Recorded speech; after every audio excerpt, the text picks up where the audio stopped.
सर्वप्रथम प्रभु परमेश्वर को धन्यवाद दे आम प्रत्येक को एक सप्ताह आम जीवन में अनुग्रह दान कर कुशल रखी आज पाद तलक आसी स्तुति आराधना करने समय देथिबार धन्यवाद दूची।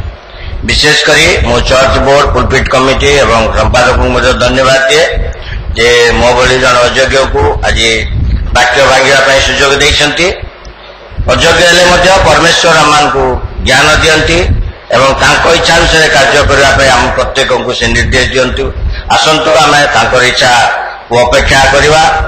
आज वाक्य प्रभु आम प्रत्येक को जहाँ कहते मु कहबी नहीं किंतु प्रभुंकर वाक्य प्रभु निजे कहे। आसंतु प्रार्थना करवा वाक्य निमंते।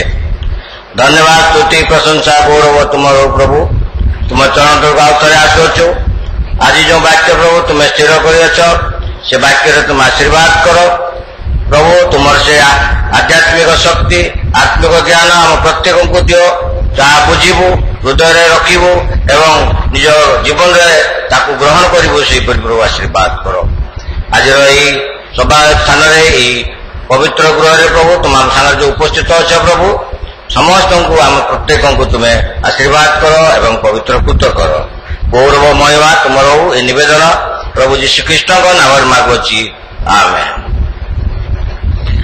मुझे देखिली जे फेब्रुआरी 28 मत वाक्य देवाई कहुई मो मन में भय है जे कौन कही कि नहीं मु जड़े वक्ता नुह प्रचारक नुह थियोलोजियन नुह केवल जेहेतु प्रभु कार्य निमंते गिडियन मिनिस्ट्री विभिन्न स्थान को जाऊ विभिन्न राज्य में मंडली गुड़ाक गिडियन मिनिस्ट्री कहवा जा समय से मंडल पालक सब स्वतंत्र भाव कहते आज्ञा आपड़ तो आसती गिडियन मिनिस्ट्री विषय कहे आज वाक्य आप दिंतु से आम देखू से वाक्य देवाई आमको कहे बोली आगुरी कही ना किंतु से पहुंचा समय कहती मन में बहुत भय जात हुए से मंडल ठिया होगापी भय लगे वाक्य भांगा भी भय लगे किंतु प्रभुंर धन्य हो प्रभु दास मान से समय साहाय्य करती आउ वाक्य भांगा दियंती।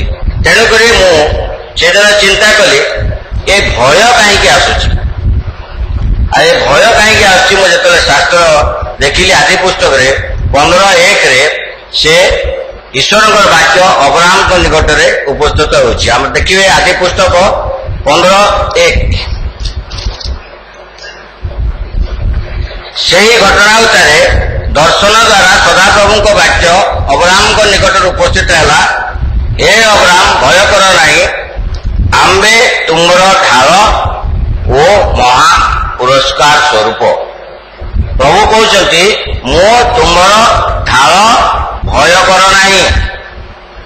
तेणु देखा यहाँ से को प्रसंग में अब्राहम को एक कथा कहले परमेश्वर आम जब आदि पुस्तक 12 पर्व 1 पद को जीवा से स्थान में आम अब्राहम विषय देखिपर आउ से अब्राहम को जीवन आम प्रत्येक जाचु आउ से उर नामक देश में बास करते कहुए से समय उर जो सहर थिला 2,50,000 लोक बास करते गोटे नगर थिला आ से नगर में शिक्षा आउ विभिन्न प्रकार विषय से बहुत से प्राधान्य लाभ करथिला व्यावसायिक स्थान थिला आउ अति धनाढ्य सहर थिला किंतु से स्थान में सदाप्रभु अब्राहम को कहते 12:1 सदाप्रभु अब्राहम को कहले तुम्हें अपना देश और ज्ञाति कुटुंब पैतृक गृह परित्याग करी आंबे जो देश तुमको देखाइबा से ही देश को जाओ। हठात परमेश्वर कहते जे देश ना कहूना कौ स्थान को जीव केते किलोमीटर जीव कौन कर किसी कहूना कहते तुम पैतृक स्थान तुम ज्ञाति कुटुंब जहाँ स्थान अच्छी सब परित्याग करी आमे तुमको जो देश कहवा से देश। अब्राहम ईश्वर कथा विश्वास कले निज पैतृक स्थान त्याग कले आउ से गमन कर गमन करी से किणान देश उद्देश्य यात्रा करुचंती आउ सही समय से विभिन्न प्रकार घटना सब घटी जाउछि अब्राहम को जीवन रे। କିନ୍ତୁ ସେ ମଝିରେ ମଝିରେ ଆମେ ଦେଖୁଛୁ ଯେ ଦୁର୍ଭିକ୍ଷ ପଡ଼ିବାରୁ ସେ ମିଶର ଦେଶକୁ ମଧ୍ୟ ଯାଉଛନ୍ତି। ଆଉ ମିଶର ଦେଶର ସେ କାହାଣୀ ଆମେ ସମସ୍ତେ ଜାଣିଛୁ ଯେ ସେ ଫାରାଓଙ୍କ ସମ୍ମୁଖରେ ତାଙ୍କ ସ୍ତ୍ରୀକୁ ମୋ ଭଉଣୀ ବୋଲି ମଧ୍ୟ କହିଥିଲେ। ଦେଖନ୍ତୁ, ଯିଏ ଜଣେ ଈଶ୍ୱରଙ୍କ ଦାସ ତାଙ୍କୁ ବିଶ୍ୱାସ କରି ସିଏ ନିଜ ପୈତୃକ ସ୍ଥାନ ତ୍ୟାଗ କରି ଅନ୍ୟ ଦେଶ ଉଦ୍ଦେଶ୍ୟରେ ଯାତ୍ରା କରୁଛନ୍ତି, କିନ୍ତୁ ତାଙ୍କ ଜୀବନରେ ମଧ୍ୟ ଭୟ ଆସିଛି। ସେ ଲୋକମାନଙ୍କୁ ଭୟ କଲେ ଯେ ମୋ ସ୍ତ୍ରୀ ବୋଲି କହିଲେ କାଳେ ମତେ ମାନେ ମାରିଦେଇ ମୋ ସ୍ତ୍ରୀକୁ ନେଇଯିବେ, ଜୀବନର ଭୟ। ଆଉ ସେ ଭୟ ଉଦ୍ଦେଶ୍ୟରେ ସେ କହୁଛନ୍ତି ଇଏ ମୋ ସ୍ତ୍ରୀ ନୁହଁ, ମୋ ଭଉଣୀ। এই ପ୍ରକାର ବିଭିନ୍ନ ଘଟଣା ଘଟି ଯାଉଛି, କିନ୍ତୁ ଶେଷରେ ସେ ପହଞ୍ଚୁଛନ୍ତି କୋଉଠି ନା ଆମେ ଦେଖୁଛୁ 15 ପଦ ପର୍ଯ୍ୟନ୍ତ ସେ ପର୍ଯ୍ୟନ୍ତ ମଧ୍ୟ ସିଏ ଅବ୍ରାହ୍ମଙ୍କ ଜୀବନରେ ଚାଲିଛି। এই ଯୋଉ ଭୟ ବିଷୟରେ ମୁଁ ଆପଣଙ୍କୁ କିଛି ବିଷୟ କହିବା ପାଇଁ ଚାହେଁ। ଭୟ ହେଉଛି ପ୍ରତ୍ୟେକ ମନୁଷ୍ୟଙ୍କ ପାଖରେ ଅଛି। ଆଜି ଏଇ ମଣ୍ଡଳୀ ମଧ୍ୟରେ କେହି କହିବେ ନାହିଁ ଯେ ମତେ କେବେ ଭୟ ଲାଗେ। ଆଉ ଏବେ ରିସେଣ୍ଟଲି ଜଣେ ଲେଖକ କେଟି ମେଟ୍ରୋନା ବୋଲି ତାଙ୍କର ଗୋଟେ ଲେଖାରେ 10ଟା ଇମ୍ପୋର୍ଟାଣ୍ଟ ଭୟ ବିଷୟରେ ସେ ଲେଖୁଛନ୍ତି। ଆଉ ସେ 10ରେ ଲେଖୁଛନ୍ତି, 10ମ ସ୍ଥାନ ଦେଇଛନ୍ତି ଯେ ଜଣେ ଲୋକ ତାର ସ୍ୱାଧୀନତାକୁ ହରାଇବା। ଯଦି ଆପଣଙ୍କୁ କିଏ ପରାଧୀନ କରିଦିଏ, ଜେଲ୍ ହେଇଯାଏ, ବନ୍ଦିତ୍ୱ ହେଇଯାଏ, କିଡନାପ କରାଯାଏ, ତାହେଲେ କଣ ହଉଛି, ଜଣେ ଲୋକ ତାର ସ୍ୱାଧୀନତା ହରାଏ। ଏ ବିଷୟ ଚିନ୍ତା କରି ଜଣକୁ ଭୟ ଲାଗେ। ନବମ ସ୍ଥାନରେ ହଉଛି ଅଜଣା ଭୟ। ଏ ଅଜଣା ଭୟରେ ତ ଆମେ ପ୍ରତ୍ୟେକ ଆମର ଅନୁଭୂତି ଅଛି।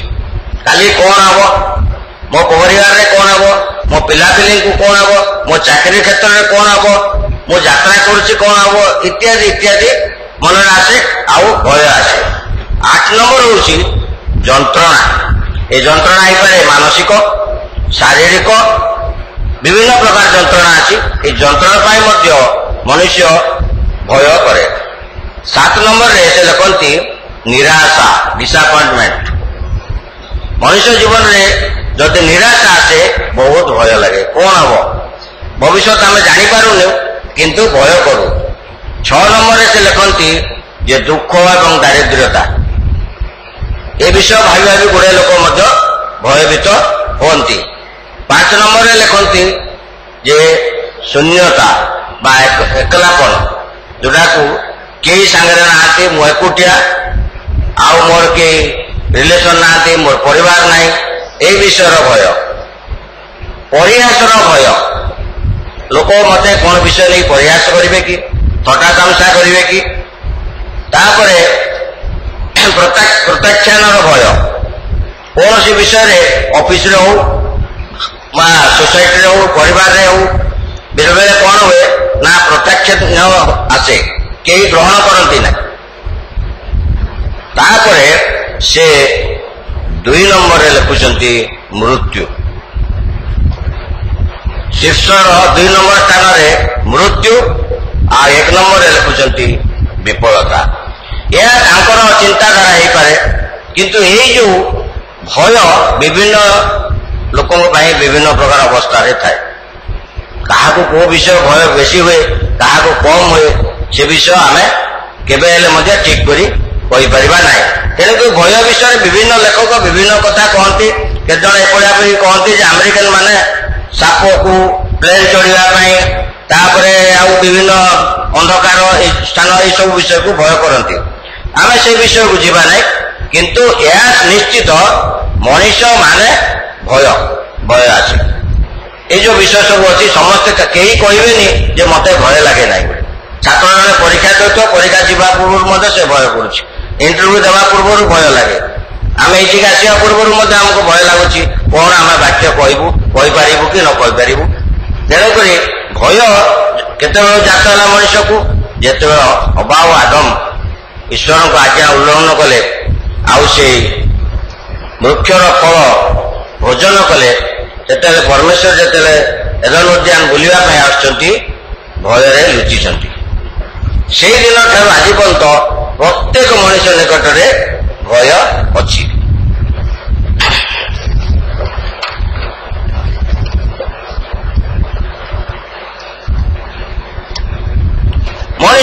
ଯେତେବେଳେ କୌଣସି ପ୍ରକାର ଭୟ ଆସେ, କୌଣସି ଉପାୟ ନ ପାଇଲେ କଣ କରେ, ସେ ପରମେଶ୍ୱରଙ୍କୁ ମନେ ପକାଏ।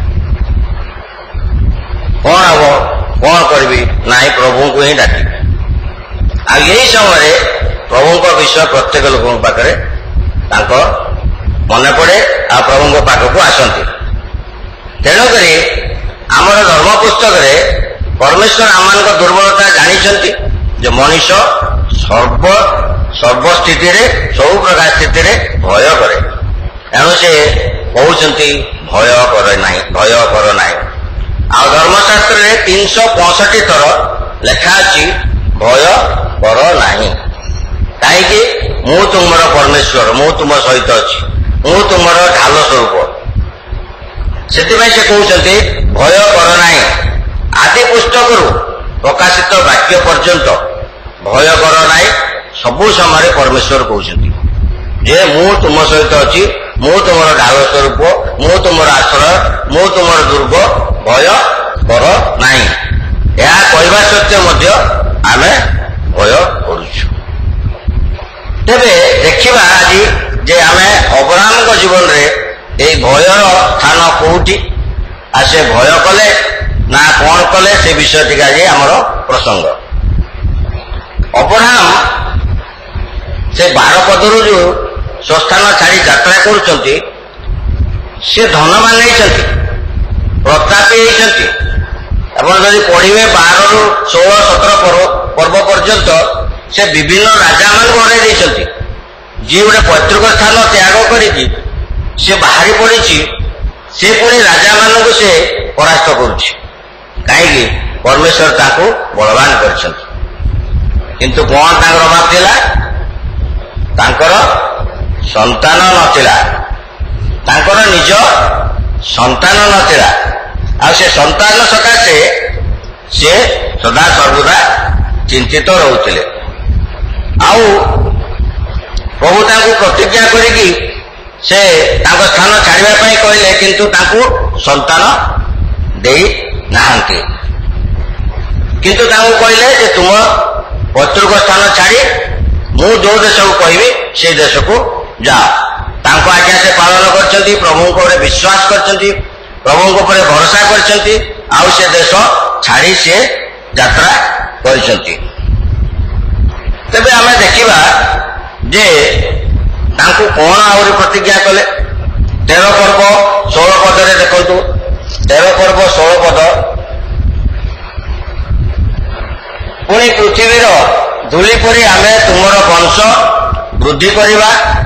କେହି ଯେବେ ପୃଥିବୀସ୍ଥ ଧୂଳିଗଣ ଗଣିପାରେ, ତେବେ ତୁମର ବଂଶ ଗଣ୍ୟ ହେବ। ତାଙ୍କୁ ଗୋଟେ ପ୍ରତିଜ୍ଞା କରୁଛନ୍ତି। 12 ପର୍ବରେ ତ ଛାଡ଼ି ନିଜ ଜ୍ଞାତି ସ୍ଥାନ ଛାଡ଼ିକି ଯିବା ପାଇଁ କହୁଛନ୍ତି।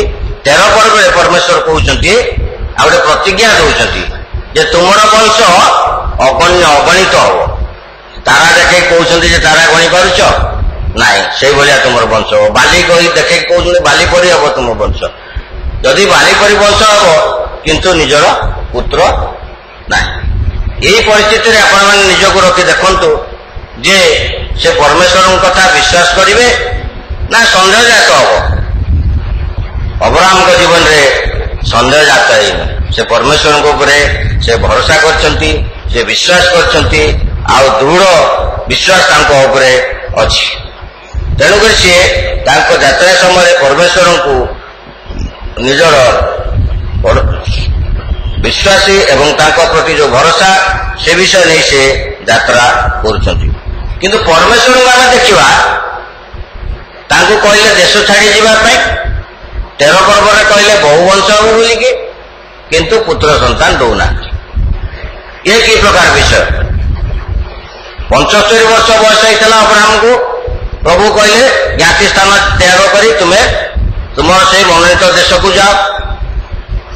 ତାପରେ ତାଙ୍କୁ କହୁଛନ୍ତି ବହୁ ବଂଶ ହବ। ତାପରେ କିନ୍ତୁ ପରମେଶ୍ୱର କୌଣସି ଉତ୍ତର ଦଉନାହାନ୍ତି। ତାହେଲେ କଣ ଅବ୍ରାହ୍ମ ତାଙ୍କ ଆଜ୍ଞା ଉଲ୍ଲଂଘନ କଲେ? କିଛି ପାପ କଲେ? ନା ପ୍ରଭୁ ଆଉ କିଛି ଅନ୍ୟ ପ୍ଲାନ୍ ତାଙ୍କ ପାଖରେ ଅଛି? ସେ ବହୁ ବଂଶ ସନ୍ତାନ ଛାଡି ଆଉ ଗୋଟେ କଣ ଦ୍ୱିତୀୟ ପ୍ଲାନ କିଛି ରଖିଛନ୍ତି ଇତ୍ୟାଦି ଇତ୍ୟାଦି ବହୁତ ସନ୍ଦେହ ଜାତ ହୁଏ। କିନ୍ତୁ ଅବ୍ରାହମ ସ୍ଥିର ଅଛନ୍ତି। ଅବ୍ରାହମ ସ୍ଥିର ଅଛନ୍ତି। ପୁତ୍ର ସନ୍ତାନ ନାହିଁ। ପ୍ରଭୁ ପ୍ରତିଜ୍ଞା ଦଉଛନ୍ତି ବହୁ ବଂଶ ହବ। ଆଉ ବହୁ ବଂଶ କିପରି ହେବ ନିଜର ପୁତ୍ର ନଥାଇ? ତଥାପି ସେ ପ୍ରଭୁଙ୍କ ଉପରେ ସେ ବିଶ୍ୱାସ ରଖିଛନ୍ତି। ତେବେ 15:1 ପରମେଶ୍ୱର ଯେତେବେଳେ 75ରୁ 85 ବର୍ଷ ହଉଛି 12 ପର୍ବରୁ 15 ପର୍ବ ମଧ୍ୟରେ ଅବ୍ରାହମକୁ ଆଉ 10 ବର୍ଷ ଚାଲିଯାଇଛି। ଆଉ ସେ 75 ବର୍ଷରୁ 85 ବର୍ଷରେ ପଦାର୍ପଣ ହେବା ସମୟରେ ପରମେଶ୍ୱର ତାଙ୍କୁ ଦର୍ଶନ ଦେଇ କହୁଛନ୍ତି ଭୟ କର ନାହିଁ, ମୁଁ ତୁମର ଢାଳ ଓ ତୁମର ପୁରସ୍କାର ସ୍ୱରୂପ। ତାମାନେ ସେ ପ୍ରତିଜ୍ଞାକୁ ଆଉ ଥରେ ପରମେଶ୍ୱର ପୁନରାବୃତ୍ତି କରୁଛନ୍ତି। ଯୋଉ ପ୍ରତିଜ୍ଞା ମୁଁ ଦେଇଛି ସେ ପ୍ରତିଜ୍ଞା ଅଟଳ ଆଜି ପର୍ଯ୍ୟନ୍ତ ବି ଅଛି। କିନ୍ତୁ ପୁତ୍ର ସନ୍ତାନ ଜନ୍ମ ହେଇନାହିଁ। ଅବ୍ରାହମକୁ ସନ୍ଦେହ କରିବା ପାଇଁ ଯଥେଷ୍ଟ ସବୁ କାରଣ ଥିଲା। କଣ ଥିଲା? କାହିଁକି ସିଏ ବୃଦ୍ଧ ହେଇଯାଇଥିଲେ, 85 ବର୍ଷ ଗତ ହେଇଯାଇଥିଲା। ତାପରେ ସେ ଯୋଉ 12 ପର୍ବ 1 ପଦରେ ଯାହା ତାଙ୍କୁ ପ୍ରତିଜ୍ଞା କରି ଦେଶ ଛାଡ଼ିବା କହିଥିଲେ ସେଇଥିରୁ ଆଜି ପର୍ଯ୍ୟନ୍ତ ବହୁତ ଦିନ ବିତି ଯାଇଛି। ଏ ବର୍ଷେ ବା 2 ବର୍ଷ ନାହିଁ, 10 ବର୍ଷ। ତାପରେ ୟା ଭିତରେ କିଛି ଘଟଣା ଘଟି ନାହିଁ। ଯାହାକି ତାଙ୍କ ସ୍ତ୍ରୀ ବନ୍ଧ୍ୟା। ଆଉ ମଧ୍ୟ ଦେଖାଗଲେ ଯେତେବେଳେ ପରମେଶ୍ୱରଙ୍କ ଦୂତ ସାରାଙ୍କୁ କହୁଛନ୍ତି ସେତେ ସମୟରେ ସାରା ମଧ୍ୟ ସନ୍ଦେହ କରୁଛନ୍ତି। ଏ ସମସ୍ତ ବିଷୟ ନେଇଗଲେ ଅବ୍ରାହମଙ୍କ ପରିସ୍ଥିତିରେ ସନ୍ଦେହ କରିବା ପାଇଁ ଯଥେଷ୍ଟ କାରଣ ଥିଲା। ଯେ ପରମେଶ୍ୱର ଏମିତିଆ କହିଦେଲେ କିନ୍ତୁ ସେ ମତେ ବହୁ ବଂଶ କରିବେ ନାହିଁ, ମୋର ପୁତ୍ର ସନ୍ତାନ ଦେବେ ନାହିଁ, ଏହା ସେ କେବେ ହେଲେ ମଧ୍ୟ ଚିନ୍ତା କରିନାହାନ୍ତି।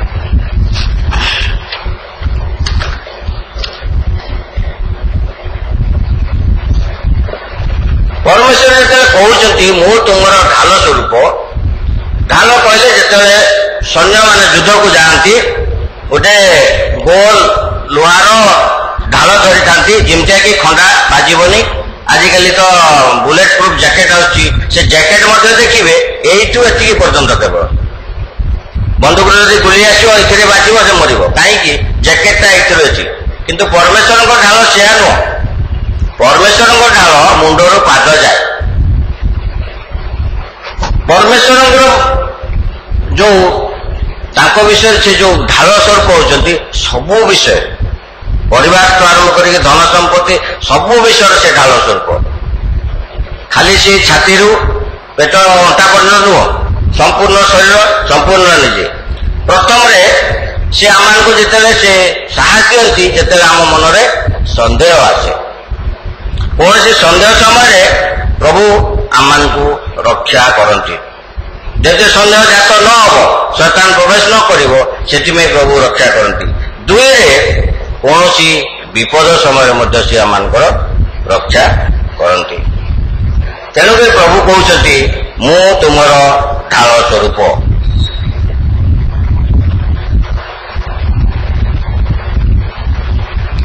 ଆଜିର ଏହି ଶିକ୍ଷା ହେଉଛି ଯେ ପରମେଶ୍ୱର ଆମମାନଙ୍କର ଢାଳ। ପରମେଶ୍ୱର ଆମମାନଙ୍କର ଢାଳ। ଯଦି ପରମେଶ୍ୱର ଆମମାନଙ୍କର ଢାଳ, ତାହେଲେ ଆଜି ଆମ ବିଶ୍ୱାସୀ ଜୀବନରେ ଭୟ କରିବା କି? ନା ମୃତ୍ୟୁକୁ, ନା ଚିନ୍ତାକୁ, ଯୋଉ ଲିଷ୍ଟ ଗୁଡାକ ମୁଁ କହିଲି, ନା କଷ୍ଟକୁ, ନା ସ୍ୱାଧୀନତା ପରାଧୀନତାକୁ, କୌଣସି ବିଷୟରେ ଆଜି ଆମକୁ ଭୟ କରିବାର ଅଛି କି? ଅନ୍ୟ ଅର୍ଥରେ କହିବାକୁ ଗଲେ ଖ୍ରୀଷ୍ଟ ବିଶ୍ୱାସୀ ଅମରଟେ ଯେ ପର୍ଯ୍ୟନ୍ତ ପ୍ରଭୁଙ୍କ ଠାରୁ ଅନୁମତି ନ ଆସିଛି। ଅନୁମତି କେତେବେଳେ ଆସିବ? ଏଇ ଜଗତରେ ଯାହା କରିବା ପାଇଁ ଆମମାନଙ୍କୁ ସେ ପ୍ରେରଣା କରିଛନ୍ତି ସେଇ କାର୍ଯ୍ୟ ସମ୍ପୂର୍ଣ୍ଣ ହେଲେ ପ୍ରଭୁଙ୍କ ଠାରୁ ଅନୁମତି ଆସିବ। ତାହେଲେ ଆଜି ଖ୍ରୀଷ୍ଟ ବିଶ୍ୱାସୀ ସମୟରେ ମୋର କର୍ତ୍ତବ୍ୟ କଣ?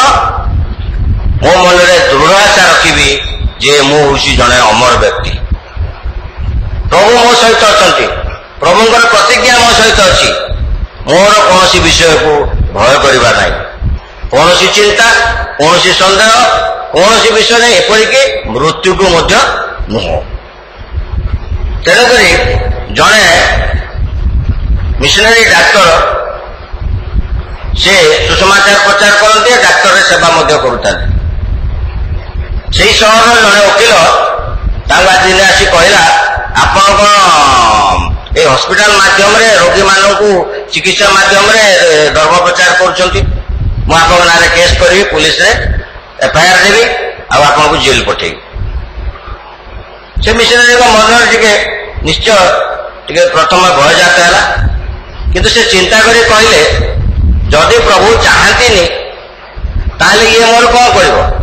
ତେଣୁ ଦ୍ୱିତୀୟ ଥର ଯେତେବେଳେ ଦେଖା ହେଲା ତାଙ୍କୁ କହିଲେ, ତମେ ମତେ କିଛି କରିପାରିବ ନାହିଁ, ନା କାହିଁକି ନା ତମେ ଜେଲ୍ ପଠେଇ ପାରିବନି, କି ଦେଶରୁ ମତେ ଦେଶାନ୍ତର ମଧ୍ୟ କରିପାରିବନି, ଯାହା ତମେ ଚିନ୍ତା କରିଛ, ଯେ ପର୍ଯ୍ୟନ୍ତ ପରମେଶ୍ୱର ଚାହିଁନାହାନ୍ତି।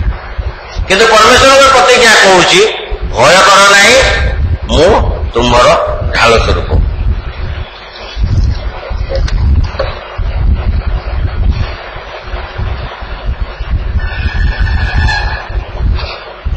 ଆମେ ପରମେଶ୍ୱର ଯେହେତୁ ଆମମାନଙ୍କର ଢାଳ ସ୍ୱରୂପ, ଶୈତାନକୁ ଆମେ ପରାଜିତ କରିପାରିବା।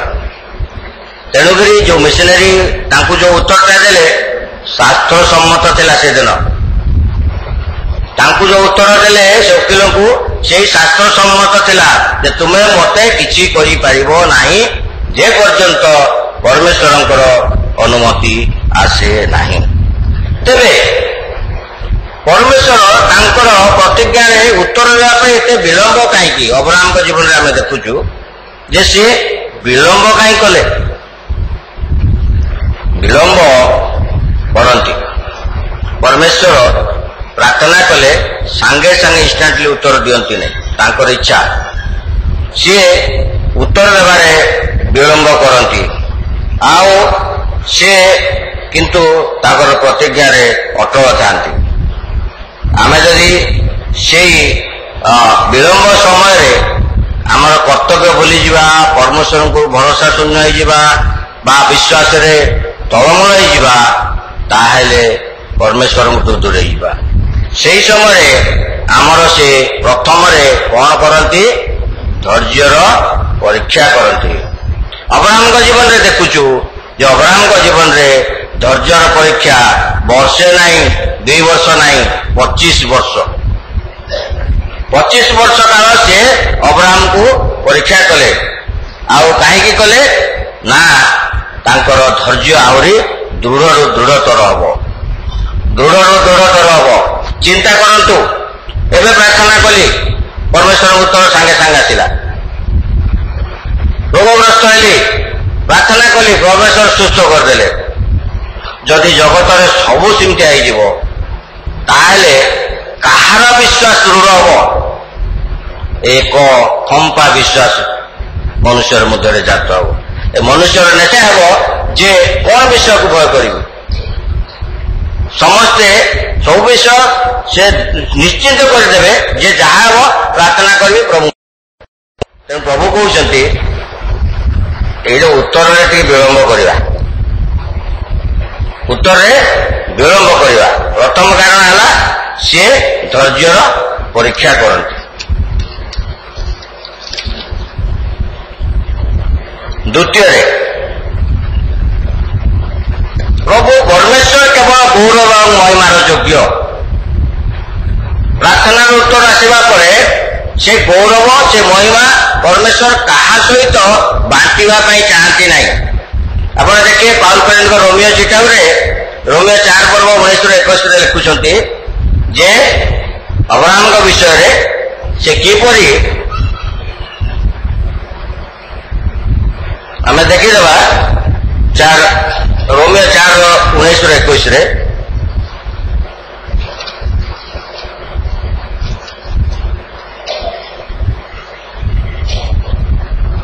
ତାଙ୍କ ବୟସ ପ୍ରାପ୍ତ 100 ବର୍ଷ ହେବାରୁ ସେ ଆପଣା ଶରୀରକୁ ମୃତବତ୍ ଓ ସାରାଙ୍କ ଗର୍ଭକୁ ମୃତ ବୋଲି ବିବେଚନା କଲେ ସୁଦ୍ଧା ବିଶ୍ୱାସରେ ଦୁର୍ବଳ ହେଲେ ନାହିଁ, ବରଂ ଈଶ୍ୱରଙ୍କ ପ୍ରତିଜ୍ଞା ପ୍ରତି ଦୃଷ୍ଟିପାତ କରି ଅବିଶ୍ୱାସ ହେତୁ ସନ୍ଦେହ କଲେ ନାହିଁ। କିନ୍ତୁ ଈଶ୍ୱର ଯାହା ପ୍ରତିଜ୍ଞା କରିଅଛନ୍ତି ତାହା ସାଧନ କରିବା ନିମନ୍ତେ ମଧ୍ୟ ସେ ଯେ ସକ୍ଷମ ଏହା ଦୃଢ଼ ରୂପେ ଜାଣି ତାହାଙ୍କୁ ଗୌରବ ଦେଇ ବିଶ୍ୱାସରେ ବଳବାନ ହେଲେ। ଈଶ୍ୱରଙ୍କୁ ସେ ଗୌରବ ଦେଲେ ଆଉ ସେ ଧୈର୍ଯ୍ୟ ସହିତ ତାଙ୍କର ବିଶ୍ୱାସ ଦୃଢ଼ରୁ ଦୃଢ଼ତର ହେବାକୁ ଲାଗିଲା। ତେଣୁକରି ଆମେ ଦେଖୁଛୁ ଯେ ଦ୍ୱିତୀୟ କାରଣ ହେଉଛି ଉତ୍ତରର ବିଳମ୍ବର ଦ୍ୱିତୀୟ କାରଣ ହେଉଛି ପ୍ରାର୍ଥନାର ଉତ୍ତରରେ ପ୍ରଭୁ କେବଳ ମହିମାନ୍ୱିତ ହୁଅନ୍ତି। ଆଉ କୌଣସି ବିଷୟ ଆସେ ନାହିଁ, କେବଳ ମହିମାଯୁକ୍ତ ପରମେଶ୍ୱର ହିଁ ସେଥିପାଇଁ ସମସ୍ତ ବିଷୟ ପାଇଁ ତାଙ୍କର ହିଁ ଗୌରବ। ତୃତୀୟରେ ଆମର ବିଶ୍ୱାସ ଏବଂ ଭରସାକୁ ଆହୁରି ସୁଦୃଢ଼ କରିବା ପାଇଁ ସେ ସେୟା କରନ୍ତି। ଆମର ବିଶ୍ୱାସ ଓ ଭରସାକୁ ଆହୁରି ସୁଦୃଢ଼ କରିବା ପାଇଁ ଲେଖନ୍ତି। ତେଣୁକରି ଏଭଳି ପୁସ୍ତକରେ ପାଉଲ ପ୍ରେରିତ ଆବ୍ରାହ୍ମଙ୍କ ବିଷୟରେ ଉଲ୍ଲେଖ କରୁଛନ୍ତି ଯେ ସେ କିପରି ଏଭଳି ତାର 11 ପର୍ବରେ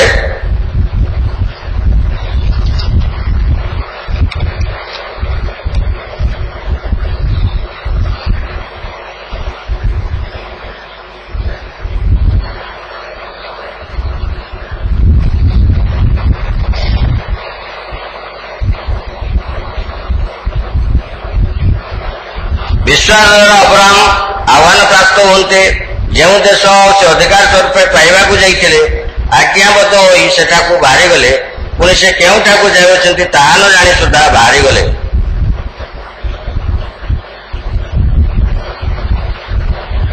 ତାଙ୍କ ବିଶ୍ୱାସ ଆଉ କେଉଁଟା ସେ ଦୃଢ଼ତର ହେଉଛି ସେ ବିଷୟରେ ପାଉଲ ପ୍ରେରିତ ଲେଖୁଛନ୍ତି ଏଭଳି ଚିଠାରେ।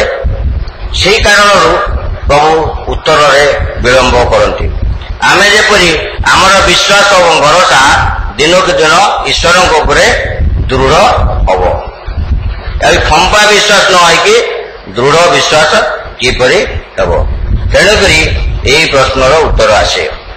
ତେବେ ଏ ଯୋଉ ପ୍ରାର୍ଥନାର ଉତ୍ତର ଆସେ ଏହାର ଧର୍ମତତ୍ତ୍ୱ କ'ଣ? ଈଶ୍ୱରଙ୍କର ପ୍ରତିଜ୍ଞା, ଈଶ୍ୱରଙ୍କର ଇଚ୍ଛା, ତାଙ୍କ ବାକ୍ୟ ବା ଯେହେତୁ ସୃଷ୍ଟି କରିଛନ୍ତି ସେ ଆମମାନଙ୍କ ରକ୍ଷା କରିବେ ନା, ଏହା ହେଉଛି ଈଶ୍ୱରଙ୍କର ବ୍ୟକ୍ତିତ୍ୱ। ତେଣୁକି ଆମେ ଦେଖୁଛୁ ସେ ଢାଳ କଥା ଯେତେବେଳେ କହୁଛନ୍ତି ଢାଳରେ କେବଳ ଶରୀର ନୁହଁ ସମସ୍ତ ବିଷୟ ଆସେ ସେ ସୁରକ୍ଷା କରିବେ। ପ୍ରଭୁ ନିଜେ ସେ କହୁଛନ୍ତି ସେଥିପାଇଁ ଯେ ମୁଁ, ଇଂରାଜୀରେ କୁହାଯାଉଛି ଆଇ ଏମ୍। ମଶାଙ୍କୁ ସେ କହୁଛନ୍ତି ପ୍ରଭୁ ତମେ କିଏ? ପ୍ରଭୁ କହୁଛନ୍ତି ଆଇ ଏମ୍। ଆଇ ଏମ୍ କହିଦେବା ମାତ୍ରେ କଣ ହଉଛି ନା ସିଏ ସର୍ବସ୍ୱ ସର୍ବସ୍ଥାନରେ ଅଛନ୍ତି ଏବଂ ସେ ସର୍ବ ବିବେଚନା କରନ୍ତି ଆଉ ସିଏ ମଧ୍ୟ ଏଟର୍ନାଲ। ତେଣୁ ପ୍ରଭୁ ପରମେଶ୍ୱର ଆମମାନଙ୍କର ସେ ନିଜେ ହେଉଛନ୍ତି ସେ ଆମମାନଙ୍କର ଦୃଢ଼ ବଳ। ତେଣୁ ଇଂଲିଶରେ ଗୋଟେ ଶବ୍ଦ ବ୍ୟବହାର କରାହେଇଛି ଇନ୍ ପର୍ସନ୍। ଇନ୍ ପର୍ସନ୍ ନିଜେ ଆମମାନଙ୍କର ଦୃଢ଼ ବଳ ହେଉଛନ୍ତି। ଆଜି ବିଶ୍ୱାସୀମାନଙ୍କ ଜୀବନରେ ଆମେ ଯଦି ପରମେଶ୍ୱରଙ୍କୁ ସେପରି ନିଜର ଢାଳ ସ୍ୱରୂପ ବିଶ୍ୱାସ କରିବା ତାହେଲେ ମୁଁ ଆଜି କହିବି ନାହିଁ କି ଯେ ତୁମେ ମୋର ବଳ, ହେ ପରମେଶ୍ୱର ତୁମେ ମୋର ବଳ। ମୁଁ ଯଦି ଦୁର୍ବଳ ଥାଏ ପରମେଶ୍ୱର ତୁମେ ମୋର ବଳ। ମୁଁ ଯଦି ଅଧୈର୍ଯ୍ୟ ହେଇଥାଏ ପ୍ରଭୁ ତୁମେ ମୋର ଧୈର୍ଯ୍ୟ। ପ୍ରଭୁ ମୁଁ ଆଜି ରୋଗାକ୍ରାନ୍ତ ଅସୁସ୍ଥ ତାହେଲେ ତୁମେ ମୋର ସ୍ୱାସ୍ଥ୍ୟ। ଆଉ ମୁଁ ଯଦି ଆଜି ନିରାଶା ପ୍ରଭୁ ତୁମେ ମୋର ଆଶା। ଆମର ସଙ୍ଗୀତ ଭାଇ ଭଉଣୀମାନେ ଆଜି ଗାଇଥିଲେ ନା ଗାଆନ୍ତି ତୁମେ ମୋର ଆଶା। ତେଣୁକରି ପରମେଶ୍ୱର ହେଉଛନ୍ତି ଆମମାନଙ୍କର ଆଶା। ପ୍ରଭୁ ଆମମାନଙ୍କୁ ଯୋଗାନ୍ତି। ଯଦି ଅଭାବ ସମୟରେ ଅଛନ୍ତି ତାହେଲେ ସେଇ ପରମେଶ୍ୱର ସେ ଆଇ ଏମ୍ ଆମ୍ଭେ ସିଏ ଆମମାନଙ୍କୁ ଯୋଗାନ୍ତି। ସେ ଆମମାନଙ୍କର ସପକ୍ଷବାଦୀ। ତେଣୁ ଆଜି ପ୍ରଭୁ ଯୀଶୁ କଣ କରୁଛନ୍ତି ନିରବିଚ୍ଛନ୍ନ ଆମମାନଙ୍କ ସମସ୍ତଙ୍କ ନିମନ୍ତେ ପ୍ରାର୍ଥନା କରୁଛନ୍ତି। କାହା ନିକଟରେ? ପିତାଙ୍କ ନିକଟରେ। ଆମେ ପାପୀ ହେଲେ ସୁଦ୍ଧା, ଆମେ ଦୁର୍ବଳ ହେଲେ ସୁଦ୍ଧା, ଆମେ ଦୁର୍ବଳରେ ପଡ଼ିଲେ ସୁଦ୍ଧା ପ୍ରଭୁ କହୁଛନ୍ତି ଏମାନେ ଦୁର୍ବଳ, ଏମାନେ ପାପୀ, ହେ ପିତା ଏମାନଙ୍କୁ କ୍ଷମା କର, ମୋ ସକାଶୁ କ୍ଷମା କର, ଆଉ ଏମାନଙ୍କୁ ତୁମେ ପରିତ୍ରାଣ ଦିଅ। ତେଣୁକରି ସେ ଆମମାନଙ୍କର ସପକ୍ଷବାଦୀ, ସେ ଆମମାନଙ୍କର ମୁକ୍ତିଦାତା।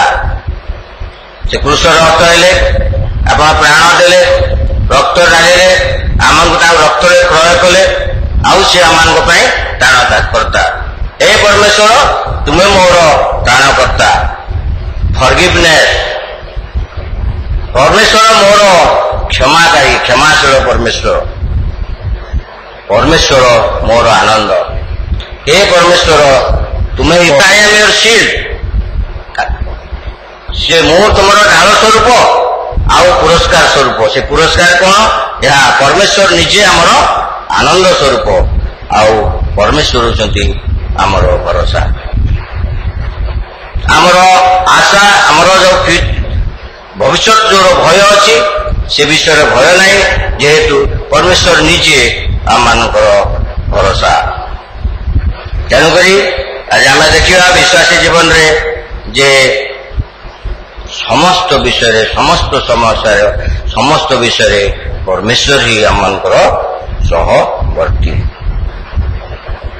ତେବେ ଅବ୍ରାହମଙ୍କ ଜୀବନରେ এই 25 ବର୍ଷ କାହିଁକି ଦେଲେ ପରମେଶ୍ୱର?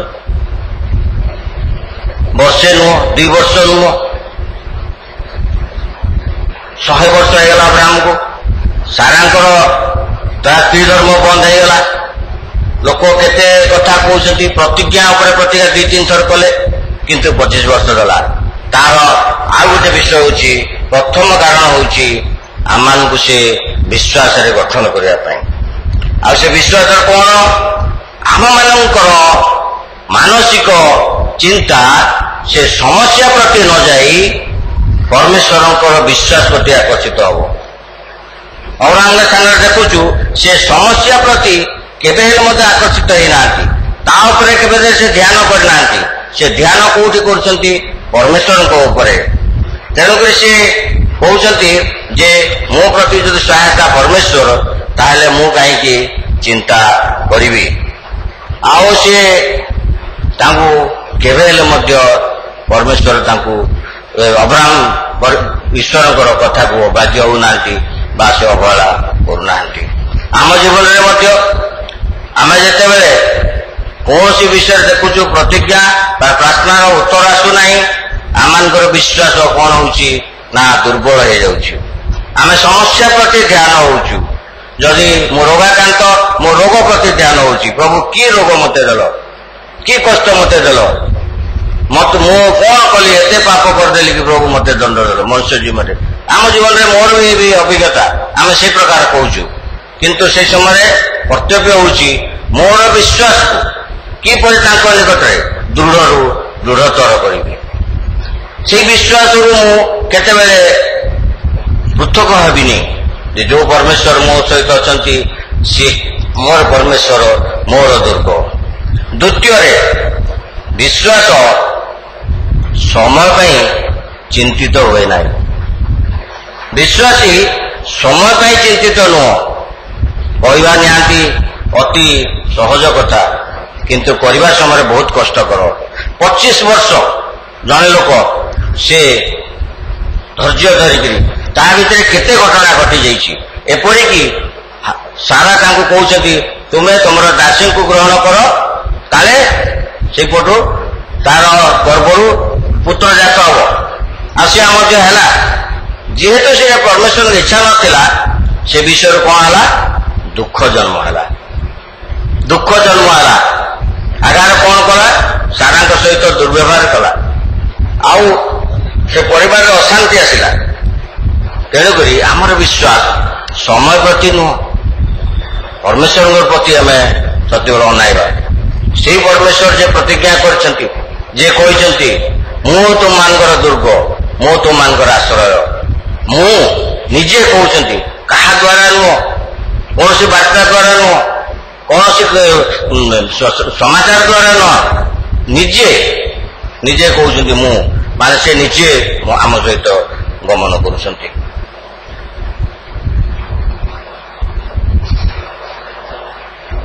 ବିଶ୍ୱାସୀ ଜୀବନରେ ଏଇ ଯୋଉ ସମୟ ତକ ବହୁତ କଷ୍ଟକର। ତୃତୀୟ ବିଷୟ ହେଉଛି ଆମମାନଙ୍କୁ ବିଶ୍ୱାସ ଦ୍ୱାରା ତାଙ୍କ ପ୍ରତି ଆହୁରି ଦୃଢ଼ରୁ ଦୃଢ଼ତର କରନ୍ତି। ଯେକୌଣସି ସମସ୍ୟା ଆସୁନାହିଁ, ସେ ହେଇପାରେ କ୍ୟାନ୍ସର ରୋଗ, ସେ ହେଇପାରେ ଚାକିରି, ସେ ହେଇପାରେ ପାରିବାରିକ ଜୀବନ, ସେ ପ୍ରକାର ଧନଜନ ନଷ୍ଟ, କେତେ ପ୍ରକାର ବିଷୟ ଅଛି। ମୁଁ ଯୋଉ ଭୟ ଲିଷ୍ଟ ସବୁ ଆପଣମାନଙ୍କୁ ଦଉଥିଲି, ତେବେ ସେଇ ସ୍ଥିତି ପ୍ରତି ଆମର ଧ୍ୟାନ ନ ଦେଇକି ପରମେଶ୍ୱରଙ୍କ ପ୍ରତି ଆମମାନଙ୍କର ବିଶ୍ୱାସ ଯିବା ଦରକାର।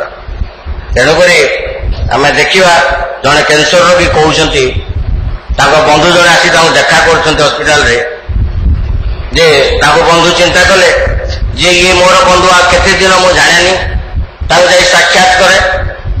ସେ ସାକ୍ଷାତ କରୁଛନ୍ତି, ତାଙ୍କୁ କହୁଛନ୍ତି ତମ ବନ୍ଧୁ କିପରି ଅଛ? ସେ କହୁଛନ୍ତି ମୁଁ ଭଲରେ ଅଛି, ପ୍ରଭୁଙ୍କୁ ଧନ୍ୟବାଦ ଦଉଛି। ଆଉ ପ୍ରଭୁଙ୍କର କେତେ ଉତ୍ତମତା ସେ ବିଷୟ ଆଜି ମୁଁ ମନରେ ହେଜୁଛି, ମନେ ପକାଉଛି। ମୋ ଜୀବନରେ କେତେ ସେ ଉତ୍ତମତା ଦେଇଛନ୍ତି, ମତେ ପରିବାର ଦେଇଛନ୍ତି, ମତେ ସ୍ତ୍ରୀ ପୁତ୍ର ଦାନ କରିଛନ୍ତି, ଏଇ କେତେ ଆଶୀର୍ବାଦରେ ପରିପୂର୍ଣ୍ଣ କରିଛନ୍ତି। ତେଣୁକରି ସମସ୍ତ ବିଷୟରେ ମୁଁ ତାଙ୍କୁ ହିଁ ଭରସା ରଖିଛି, ତାଙ୍କ ଉପରେ ମୋର ବିଶ୍ୱାସ ଅଛି। ଯାହା ହେବ ମୋ ସେ ପ୍ରତି ଧ୍ୟାନ ନାହିଁ, କୋଉ ସ୍ଥିତି ହେବ ସେ ବିଷୟରେ ତାଙ୍କ ଜମା ତାଙ୍କ ମନ ଯାଉନି। ସେ କହୁଛନ୍ତି ଯେ ମୁଁ ପ୍ରଭୁଙ୍କ ଠାରେ ଆନନ୍ଦ କରୁଅଛି। ଆଉ ତାଙ୍କ ବିଶ୍ୱାସକୁ ସେ ଦୃଢ଼ ରୂପେ ତାଙ୍କ ବନ୍ଧୁକୁ କହୁଛନ୍ତି ଯେ ମୋ ପାଇଁ ଚିନ୍ତା କର ନାହିଁ, ଯାହା ହେବ ମୁଁ ତା ପାଇଁ ପ୍ରସ୍ତୁତ ଅଛି। ଚତୁର୍ଥରେ, ଯେତେବେଳେ ବିଶ୍ୱାସ ଦୃଢ଼ ହୁଏ ଆମମାନେ ତାଙ୍କର ଆଜ୍ଞା ପାଳନ କରୁ। ବିଶ୍ୱାସ ଯେତେବେଳେ ଦୃଢ଼ ହୁଏ ଆଜ୍ଞା ପାଳନ କରୁ। ଆଉ ସେହା ଦେଖିବେ ଅବ୍ରାହ୍ମକୁ ଆଦି ପୁସ୍ତକ 15:9 ତାଙ୍କୁ ଆଜ୍ଞା ହେଲା ତୁମେ ବଳି ଉତ୍ସର୍ଗ କର। ସେ ପଶୁ ଆଉ ପକ୍ଷୀ ଏକତ୍ରିତ କରୁଛନ୍ତି, ବଳି ଉତ୍ସର୍ଗ କରୁଛନ୍ତି। ଏ ବିଷୟ ତାଙ୍କ ପ୍ରତିଜ୍ଞା, ତାଙ୍କ ପୁତ୍ରଜାତ ବହୁ ବଂଶର କୌଣସି ପ୍ରକାର ସମ୍ପର୍କ ନାହିଁ। ହେଲେ ସୁଦ୍ଧା ପ୍ରଭୁ ଯାହା କହୁଛନ୍ତି ସେ ଆଜ୍ଞା ପାଳନ କରୁଛନ୍ତି। ଅବ୍ରାହ୍ମ ପଚାରିଛନ୍ତି, ପ୍ରଭୁ ଏଇଟା କଲେ କଣ ମୋର ସେ ପୁତ୍ର ଜନ୍ମ ହବ? ତମେ ଏଇ ବଳି ପାଇଁ ଅପେକ୍ଷା କରିଥିଲ କି? ମତେ ବହୁ ବଂଶ କରିବା ପାଇଁ ଯୋଉ ପ୍ରତିଜ୍ଞା କରିଥିଲ, ଏଇ ବଳି ପରେ ହବ କି? ନାହିଁ, ପଚାରୁନାହାନ୍ତି। କିଛି ନ ପଚାରି କୌଣସି ବିଷୟ ଜାଣିବା ପାଇଁ ମଧ୍ୟ ଇଚ୍ଛା କରୁନାହାନ୍ତି। ସିଧାସଳଖ ପରମେଶ୍ୱର ଯାହା କହୁଛନ୍ତି ଛୋଟ ଶିଶୁ ପରି ସେୟା କରୁଛନ୍ତି। ତେଣୁକରି ବିଶ୍ୱାସ ଦ୍ୱାରା କଣ ହଉଛି? ଈଶ୍ୱରଙ୍କର ଆଜ୍ଞା ପାଳନ କରାଯାଉଛି। ତେଣୁକରି ବନ୍ଧୁଗଣ, ଆଜି ଅବ୍ରାହ୍ମଙ୍କ ଜୀବନରେ ଆମେ ଏହି ଶିକ୍ଷାକୁ ଲାଭ କରୁଛୁ ଯେ ଆମର ଜୀବନରେ ଯେତେ ପ୍ରକାର ସମସ୍ୟା ଏ ବୁଢ଼ିଆଣୀ ଜାଲ ପରି ହଉ, ଯାହା ହଉ, କିନ୍ତୁ ପ୍ରଭୁ କଣ କରିଛନ୍ତି? ଆମ ପାଇଁ ଗୋଟେ ପଥ ପ୍ରସ୍ତୁତ କରିଛନ୍ତି, ଯାହାକି ଆମମାନଙ୍କୁ ଭବିଷ୍ୟତକୁ ନେଇଯାଏ। ଆଉ ସେ ଭବିଷ୍ୟତ ପ୍ରଭୁଙ୍କ ଦ୍ୱାରା ଆଶୀର୍ବାଦ ପ୍ରାପ୍ତ ଏବଂ ମଙ୍ଗଳ ଜନ୍ମାଏ। ଆମର କର୍ତ୍ତବ୍ୟ ହେଉଛି ପ୍ରଭୁଙ୍କ ଉପରେ ଭରସା, ତାଙ୍କ ଉପରେ ବିଶ୍ୱାସ ଏବଂ ତାଙ୍କର ଆଜ୍ଞା ପାଳନ କରିବା। ମନରୁ କୌଣସି ସନ୍ଦେହ, କୌଣସି ବିଷୟ ମନରୁ ସିଧା ପୋଛିଦେବା। ତେଣୁକରି ପ୍ରଶ୍ନ ଉଠୁଛି ଯେ କଣ ପରମେଶ୍ୱରଙ୍କୁ ବିଶ୍ୱାସ କରାଯାଇପାରେ? ତାଙ୍କଠି ଭରସା କରାଯାଇପାରେ? ଯଦି 25 ବର୍ଷ ଏପରି ସମସ୍ୟା ଆସିବ, ଏପରି ଜୀବନରେ ଘଟିବ, ତା ସତ୍ତ୍ୱେ ମଧ୍ୟ ତାଙ୍କୁ ବିଶ୍ୱାସ କରାଯାଇପାରେ? ଯଦି ଅବ୍ରାହ୍ମଙ୍କ ଜୀବନରେ ହେଲା, ମୋ ଜୀବନରେ ହେଲେ କଣ ମୁଁ ବିଶ୍ୱାସ କରିପାରିବି? କିନ୍ତୁ ବନ୍ଧୁଗଣ, ମୋର ଆଉ ଉପାୟ ନାହିଁ। ମୁଁ ତାଙ୍କୁ ହିଁ ବିଶ୍ୱାସ କରିବା ପାଇଁ ପଡ଼ିବ, ଆଉ ତାହା ହିଁ ମୁଁ ନିର୍ବାଚିତ କରିଅଛି, ତାହା ହିଁ ମୁଁ ନିଶ୍ଚିତ କରିଅଛି। ଇଏ ହେଉଛି ବିଶ୍ୱାସର ମତ।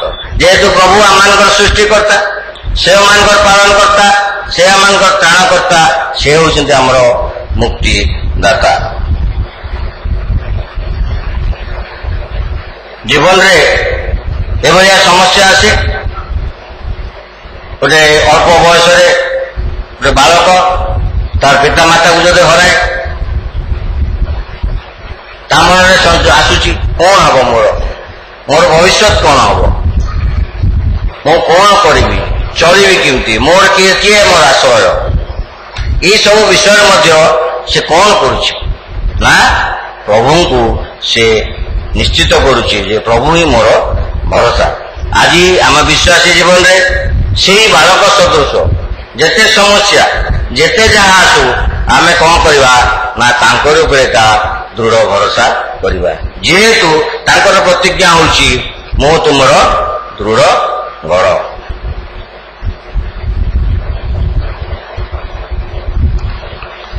ପ୍ରଭୁ କଣ ଭରସା ଯୋଗ୍ୟ? ହଁ ଭାଇ ଭଉଣୀ ମାନେ, ପ୍ରଭୁ ହେଉଛନ୍ତି ଭରସା ଯୋଗ୍ୟ। ତାଙ୍କ ଉପରେ ନିର୍ଭର କରାଯାଇପାରିବ, ଆଉ କରା ହିଁ ଯିବ, କରିବା ହିଁ ଉଚିତ। ଆସୁ ଦେଖୁ ଯେ ଚୀନର ଜଣେ ମିଶନାରୀଙ୍କ ଜୀବନରେ ସେ ତାଙ୍କ ଅଭିଜ୍ଞତା କଣ ସେ ଲେଖୁଛନ୍ତି। ତାଙ୍କ ନାଁ ହେଉଛି ଜେ ହଡସନ ଟେଲର, ଆଉ ସିଏ କେତେ 1865 ମସିହାରେ ଚୀନରେ ମିନିଷ୍ଟ୍ରି ଆରମ୍ଭ କରିଥିଲେ, ଯେଉଁ ସମୟରେ କି ଚୀନରେ ଗୋଟେ ଆନ୍ଦୋଳନ ଚାଲିଥିଲା ଯୋଉଟାକୁ ବକ୍ସର ରେବେଲିୟନ ବୋଲି କହନ୍ତି। ଆଉ ସେହି ସମୟରେ ମିଶନାରୀ ମାନଙ୍କୁ ଧରିକି ହତ୍ୟା କରାଯାଉଥିଲା, ନିଆଁରେ ପୋଡ଼ି ଦିଆଯାଉଥିଲା, ଆଉ ବିଭିନ୍ନ ପ୍ରକାର ଅତ୍ୟାଚାର କରାଯାଉଥିଲା। ସେ ସମୟରେ ସେ ଲେଖୁଛନ୍ତି ଏପରି ସମୟ ଆସିଲା ଯେ ମୁଁ ପ୍ରାର୍ଥନା କରିପାରୁନାହିଁ, ଚିନ୍ତା କରିବି ମଧ୍ୟ ପାରୁନାହିଁ, ଶାସ୍ତ୍ର ଅଧ୍ୟୟନ କରିପାରୁନାହିଁ, ବା କୌଣସି ବିଷୟ ମୁଁ କରିପାରୁନାହିଁ। ତାହେଲେ କରିବି କଣ? ମୁଁ ତାଙ୍କୁ ଭରସା କରିପାରିବି। ଯଦି ପ୍ରାର୍ଥନା ନ କଲି, ଶାସ୍ତ୍ର ଯଦି ନାହିଁ, ମୋର ଅଧ୍ୟୟନ କରିପାରୁନାହିଁ, ପ୍ରାର୍ଥନା ଯଦି କରି ମଧ୍ୟ ପାରୁନାହିଁ, ଭରସା କରିପାରିବି। ତ ଆଜିର ଶିକ୍ଷା ହେଉଛି ସର୍ବସ୍ଥିତିରେ ପ୍ରଭୁଙ୍କଠୁ ଭରସା ଉଠେଇବାକୁ ହବ ନାହିଁ। ଆମେ ତେଣୁ ଇଂଲିଶରେ କୁହାଯାଉଛି ଯେ we must have to trust God। ଆମର ଆଉ କୌଣସି ମନୁଷ୍ୟର ଉପାୟ ନାହିଁ, ଈଶ୍ୱରଙ୍କ ଉପରେ ଭରସା ହିଁ କରିବ। ତେଣୁକରି ଶେଷରେ ସେ ଲେଖୁଛନ୍ତି ହେ ସନ୍ତାନ, ହେ ପ୍ରଭୁଙ୍କର ଦାସମାନେ, ଭୟ କର ନାହିଁ। ଆସନ୍ତା କିଏ ଜାଣେ, ଆସନ୍ତା ସପ୍ତାହରେ ସମ୍ପୂର୍ଣ୍ଣ 7 ଦିନ ମୁଁ ପୂର୍ଣ୍ଣ କରିବି କି ନ କରିବି। କିନ୍ତୁ ଆମମାନଙ୍କର ପ୍ରତିଜ୍ଞା, ଆମମାନଙ୍କର ପରମେଶ୍ୱରଙ୍କର ପ୍ରତିଜ୍ଞାରେ ଯେ ସେ ଅତି ବିଶ୍ୱସ୍ତ, ତେଣୁକରି ତାଙ୍କ ବିନା ଅନୁମତିରେ କୌଣସି ଆପଦ ଆସିବ ନାହିଁ। ଏହି ବିଶ୍ୱାସ, ଏହି ଭରସା ନେଇ ବଞ୍ଚିବି। ଯଦି ତୁମ ମାର୍ଗରେ ଅନ୍ଧକାର ଆସିବ ତାହେଲେ ମଧ୍ୟ ତୁମେ ଚିନ୍ତିତ ହବ ନାହିଁ। କାହିଁକି? ସେ କହୁଛନ୍ତି ଯେ ମୁଁ ଘର ଚଟିଆକୁ ମଧ୍ୟ ମୁଁ ତାର ରକ୍ଷା କରୁଛି। ତାହେଲେ ମଣିଷକୁ ସେ ଆମମାନଙ୍କୁ କଣ ସେ ରକ୍ଷା କରିବେ ନାହିଁ? ତେଣୁ ତାଙ୍କ ପ୍ରତିଜ୍ଞା ସ୍ମରଣ କରି ଆମମାନେ ତାଙ୍କର ଉପରେ ବିଶ୍ୱାସ ଏବଂ ଭରସା କରିବାକୁ ହେବ। ଶେଷରେ ମୁଁ ଫିଲିପି 4:6-7 ପଢ଼ିକି ଆଜିର ସମାଚାର ବନ୍ଦ କରିବି। ଫିଲିପି 4 ପର୍ବ 6 ଏବଂ 7।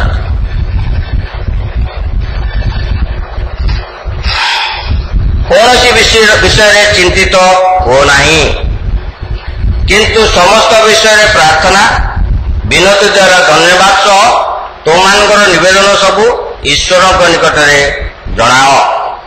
ସେଥିରେ ସମସ୍ତ ବୋଧର ଅଗମ୍ୟ ଯେ ଈଶ୍ୱରଙ୍କ ଶାନ୍ତି ତାହା ତୁମମାନଙ୍କ ହୃଦୟ ଓ ମନକୁ ଖ୍ରୀଷ୍ଟ ଯୀଶୁଙ୍କ ସହଭାଗିତାରେ ସୁରକ୍ଷା କରି ରଖିବ। କୌଣସି ବିଷୟରେ ଚିନ୍ତିତ ହୁଅ ନାହିଁ। ଯୋଉ ଯୋଉ ଚିନ୍ତାର କାରଣ ମୁଁ କହିଲି ସେଇ ସବୁ ଅନଲିମିଟେଡ ଲିଷ୍ଟ, ସେ ଯାହା ହଉ ଚିନ୍ତାର ବିଷୟ, ସେଇ ଚିନ୍ତାରେ ଆମେ ଚିନ୍ତା କରିବା ନାହିଁ, କିନ୍ତୁ ସମସ୍ତ ବିଷୟରେ ପ୍ରାର୍ଥନା ଓ ବିନତି ଦ୍ୱାରା ଧନ୍ୟବାଦ ସହ ଆମମାନଙ୍କ ନିବେଦନ ଈଶ୍ୱର ନିକଟକୁ ନେବା, ପ୍ରାର୍ଥନା ଜଣାଇବା। ସେଥିରେ ପ୍ରଭୁ ସମସ୍ତର ବୋଧର ଅଜ୍ଞମ, ତାଙ୍କୁ ସବୁ ଜଣା, ପରମେଶ୍ୱରଙ୍କୁ ସବୁ ବିଷୟ ଜଣା। ଆମେ ପ୍ରାର୍ଥନାରେ ମାଗୁ ନ ମାଗୁ, ପ୍ରାର୍ଥନା କରୁ ନ କରୁ, ତାଙ୍କୁ ଜଣା। ସିଏ ଆମମାନଙ୍କର ହୃଦୟ ଓ ମନକୁ ଖ୍ରୀଷ୍ଟ ଯୀଶୁଙ୍କ ସହଭାଗିତାରେ ସୁରକ୍ଷା କରି ରଖିବେ, ଆମ ପ୍ରତ୍ୟେକଙ୍କୁ ଶାନ୍ତି ଦେବେ। ତେଣୁ ଆଜିର ଏହି ଚିନ୍ତାରେ ପ୍ରଭୁ ପ୍ରତ୍ୟେକଙ୍କୁ ଆଶୀର୍ବାଦ କରନ୍ତୁ। ଯେଉଁ ବିଷୟରେ ଭୟ ଅଛି, କୌଣସି ବିଷୟରେ ଭୟ କରିବା ନାହିଁ, ଯେହେତୁ ପ୍ରଭୁ ପରମେଶ୍ୱର ନିଜେ ସ୍ୱୟଂ ସେ ଆମମାନଙ୍କର ସହବର୍ତ୍ତୀ।